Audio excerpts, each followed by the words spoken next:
Assalamualaikum warahmatullahi wabarakatuh. Halo semuanya, gimana kabarnya hari ini?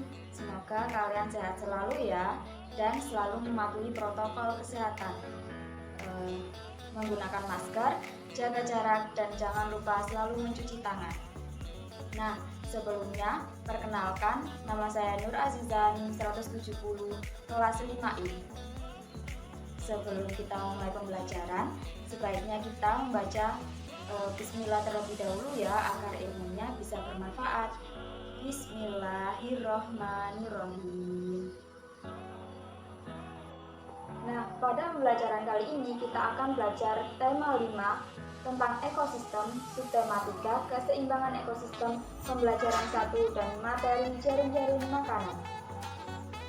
Nah, untuk kompetensi dasar, kita ada 2, yaitu 3B5 menganalisis hubungan antar komponen ekosistem dan jaring-jaring makanan di lingkungan sekitar.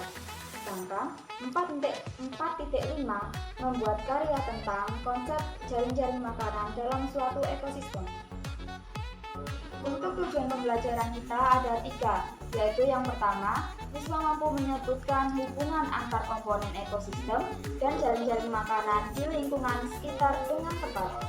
Sedangkan yang kedua, yaitu siswa dapat menjelaskan hubungan antar komponen ekosistem dan jaring-jaring makanan di lingkungan sekitar dengan jelas. Dan yang ketiga, yaitu siswa dapat membuat poster tentang hubungan antar komponen ekosistem dan jaring-jaring makanan di lingkungan sekitar dengan baik. Dan sebelumnya kita sudah belajar mengenai mutualisme, komensalisme, dan parasitisme. Siapa yang masih ingat mutualisme itu apa sih? Ya, mutualisme merupakan hubungan antara dua makhluk hidup yang saling menguntungkan. Di sini bisa dicontohkan yaitu burung jalak dan kerbau.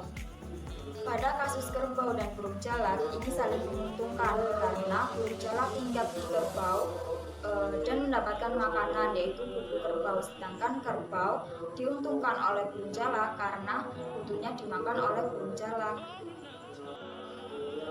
Nah, selanjutnya ada komensalisme. Komensalisme merupakan hubungan antara dua makhluk hidup, yang satu mendapatkan keuntungan, namun yang satu tidak mendapatkan keuntungan, juga tidak dirugikan.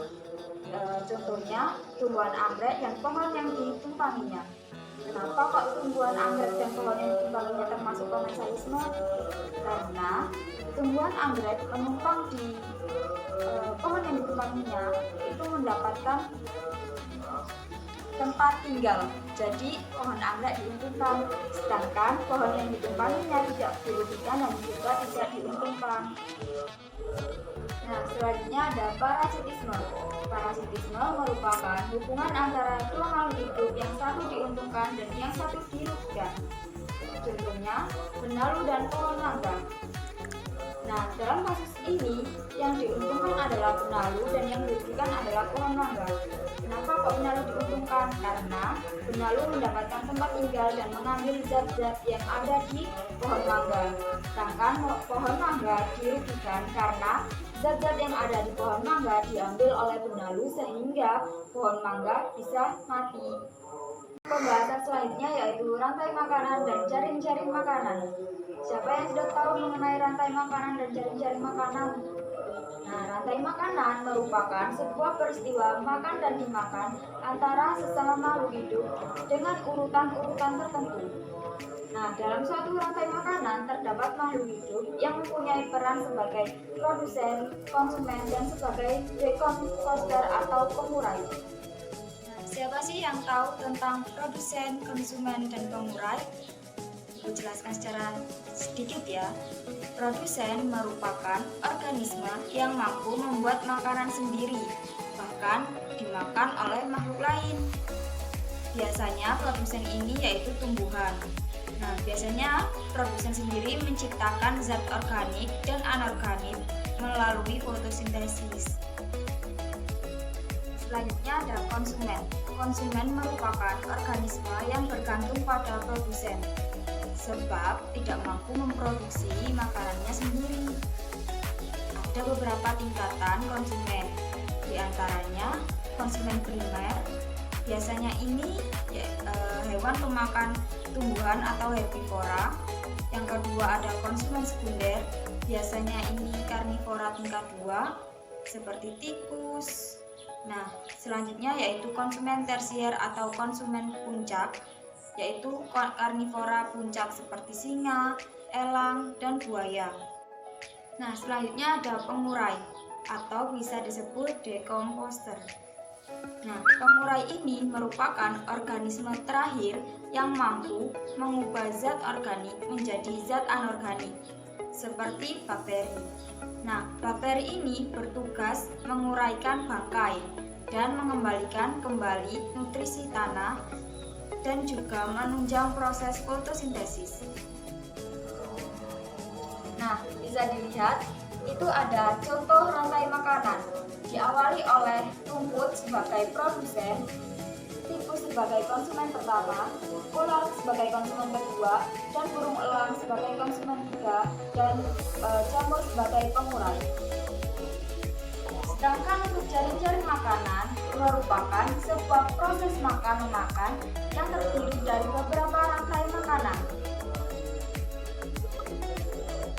Nah, di situ ada rumput dan pohon sebagai produsen, tikus, belalang, dan ulat sebagai konsumen tingkat 1, dan ular, katak, dan juga ayam sebagai konsumen tingkat 2, dan elang sebagai konsumen tingkat 3. Nah, rantai makanan merupakan bagian dari jaring-jaring makanan. Ini membuat jaring-jaring makanan menimbulkan banyak sekali rantai makanan yang terhubung satu sama lain. Jika skemanya digambar, akan jaring-jaring makanan ini berbentuk seperti jaring laba-laba. Nah, pembelajaran kali ini telah usai. Apakah bisa dipahami anak-anak penjelasan dari Ibu tadi? Nah, sebelumnya Ibu akan menjelaskan kesimpulan, yaitu rantai makanan merupakan sebuah peristiwa makan dan dimakan antara sesama makhluk hidup dengan urutan-urutan tertentu. Sedangkan jaring-jaring makanan merupakan proses makan-memakan yang terdiri dari beberapa rantai makanan. Jadi bisa disimpulkan bahwa perbedaan rantai makanan dan jaring-jaring makanan yaitu jaring-jaring makanan terdiri dari beberapa rantai makanan. Baik, kita tutup pembelajaran kali ini dengan bacaan hamdalah. Alhamdulillahirabbil alamin. Sekian pembelajaran dari Ibu. Terima kasih sudah menonton video ini. Sampai jumpa. Wassalamualaikum warahmatullahi wabarakatuh.